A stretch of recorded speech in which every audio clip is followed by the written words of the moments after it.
Welcome back once again. Today we're going to be looking at the movie Bullitt with an I and not an E. A lot can argue that Steve McQueen was the original Dirty Harry from the 1960s, but there's not that much of a difference between 1968 and 1971. Pretty much the same environment and crimes. So the movie opens up with a group of guys with a theme song playing in the background, and you see the names of Peter and John Ross on this office wall. Brothers involved with the movie's narrative, and here you see John Ross hiding behind the desk, where a group of shooters are ready to take over while this tear gas grenade is launched, and John Ross escapes with the help of his brother Peter Ross. And now Peter Ross is talking to a hitman here on the phone.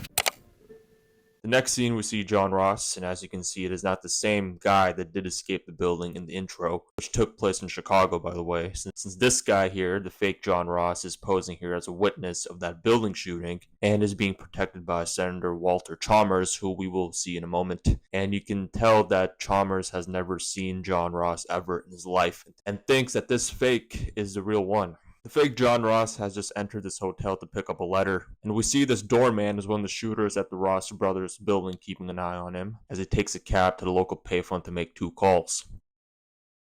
Here we are, San Francisco, California, once again, just like Dirty Harry, 1968, and here we see Del Getty, a colleague of the movie's protagonist, played by Don Gordon, going to see who the movie is named after, Lieutenant Frank Bullitt, played by Steve McQueen, as Del Getty buzzes his doorbell, trying to wake him up in these cool-looking pajamas, as Del Getty tells him that there's a new job needed to be done.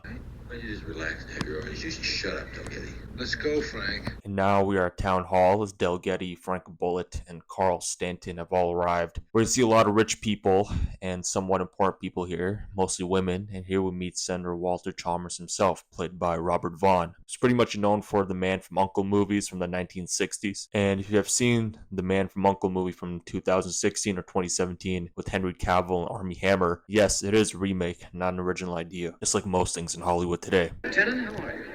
Name is Frank, isn't it? Sure. Please call me Walter. Walter Chalmers says that John Ross is a witness from a Chicago building shooting, which was the beginning title introduction. What's going on here, Carl? So now Frank Bullitt, Del Getty, and Carl Stanton go and see this witness, the fake John Ross, at the Hotel Daniels, where Chalmers has rented out a room for him for safekeeping. But Bullitt gets a call from a Captain Bennett, his superior officer, played by Simon Oakland, wondering why Chalmers chose Bullitt to take over the safeguarding for this fake John Ross. And he tells him that Bullitt is reliable. So Frank tells his fake John Ross that Del Getty will be watching him first, then Carl Stanton, and then himself. So he leaves.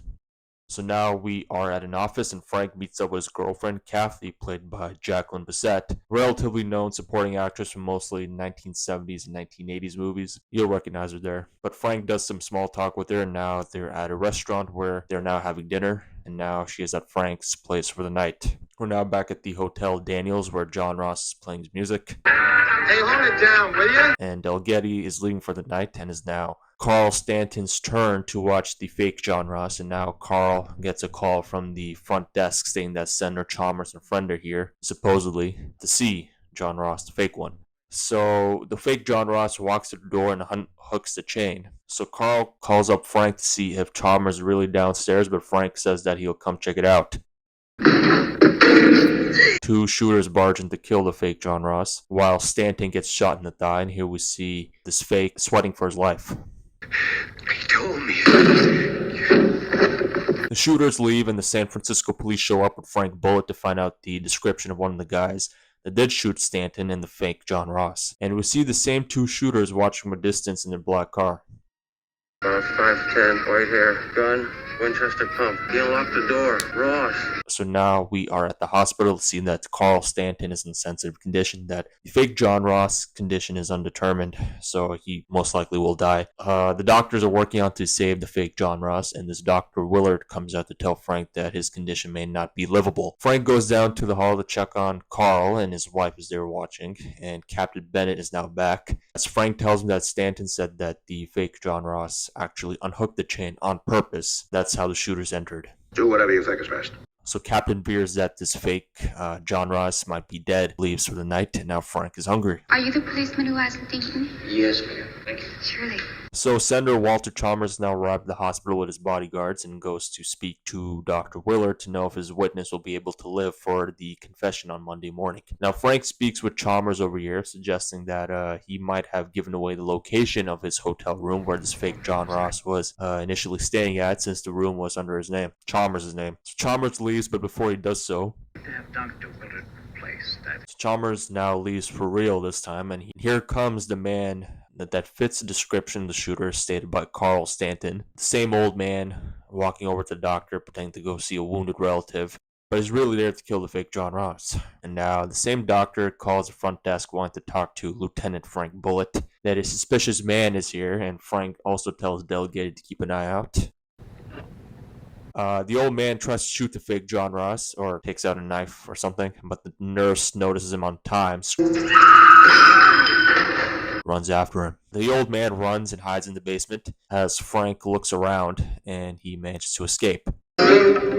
We are now back at the hospital ER, and Frank sees that the fake John Ross may have a chance to live. Doctor, there's a cardiac arrest in the ICU. But, Willard tries his best to save him, obviously, but he didn't live and is now dead. He's now dead of a cardiac arrest, as stated by the nurse earlier.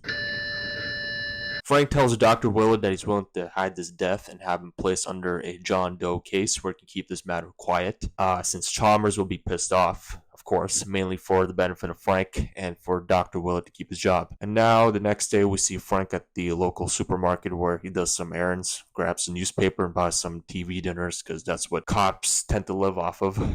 So Chalmers back at the hospital to find out the condition of this fake witness, with a Captain Baker this time from a different police division. The nurse is asked to call out Dr. Willard, but he left instead. The supervising nurse comes out and tells Chalmers that Willard is not working right now. And now Chalmers wants to see that the fake John Ross medical report.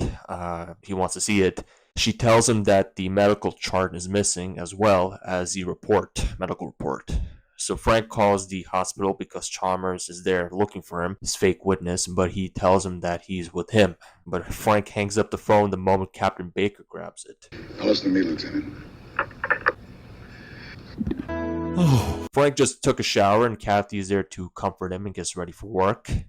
Thank you. So now Frank is back at the crime scene and just looks around for clues. And after that, Frank and Delegated are back downstairs at the Hotel Daniels, only to know that the front desk clerk was in on the head when the shooters came in to kill the fake John Ross. One thing's for sure is that the desk clerk knows that the fake John Ross always came in his sunshine cab, as he states to Delgatti over here. I never had it so good. Now Frank goes to see that the taxi driver who was driving the cab for the fake John Ross the entire time, and goes with him back to the same payphone area to call up the informer about the real John Ross, and to see that the same black car comes up watching Frank everywhere he goes. Frank doesn't know right now that this fake John Ross is not real. Taxi driver is played by Robert Duvall, by the way, a very famous supporting actor. But we also learned that the fake John Ross indeed made 2 calls in the beginning of the movie, one to Chalmers, and the second, which is a long distance call. And now we see one of the guys that is in the black car. It is the same old man and his colleague. And now Captain Bennett is seen at church, only to know that Chalmers is putting the responsibility on him for the disappearance of John Ross, demanding that Frank Bullitt is not telling him where he is. So now Frank gets dropped out to see the informer at Enrico's, as he states on the phone. This guy is clearly winning in life. The one whom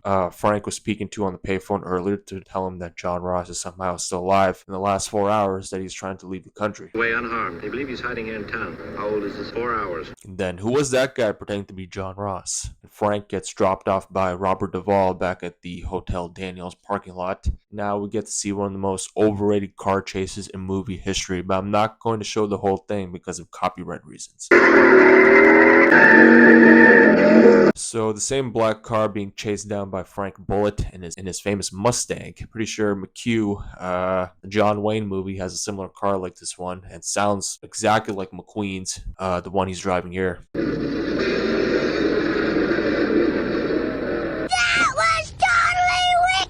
But yeah, the old man and his colleague are now burnt alive after they slip into the construction zone. It is an 11-minute long car chase, but yeah, it's worth the watch, which is pretty much the main highlight of the movie. Most people who do watch this movie for the first time mainly do for 2 reasons. Steve McQueen, and the car chase. So Frank is back at headquarters with Delgetti, Captain Bennett, and Captain Baker, and they're all here to tell that Chalmers can come in handy as long as they know where the guy who's pretending to be John Ross is. So Frank bites the bullet.